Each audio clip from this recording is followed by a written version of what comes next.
Hammaga salom. 2 xil xamirli bulochka retsepti qo'yganimda dumaloq qolibsiz, listni o'ziga kichkina qilib tugsa ham bo'ladimi, tugishini ko'rsatib bering deganlar uchun yana bitta retsept olishga qaror qildim. Bu bulochkalarimizning xamirini retsepti oldingi videolarda bor. Bemalol ko'rib foydalansanglar bo'ladi. Ichiga yaxshi eriydigan choko pastadan solasizlar, xamirni shunaqa kesib, o'rab, shunaqa chiroyli holatga keltirasiz. Listni o'zida 10 minut yana tinsa, shunaqa ishib chiroyli bo'lib chiqadi. Keyin tuxumlarimizni surib 180 gradusda qizib turgan pechimizga jo'natamiz. Issiqqina pechga kirgan bulochkalarimiz yana ham ishib, yana ham chiroyli bo'ladi. Bu orada biz choynaklarimizni, qo'llarimizni tiqmasdan, ishqalamasdan tozalab olamiz. Har doimgidek bizga ekotab yordam beradi.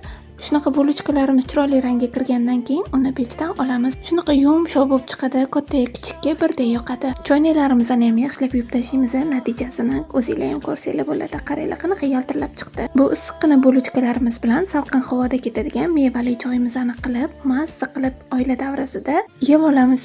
Bu bulochkalarni ertalabki choyga yoki bolajonlaringlarni maktab uchun ham tayyorlab bersanglar bo'ladi. Obuna bo'lishni unutmang.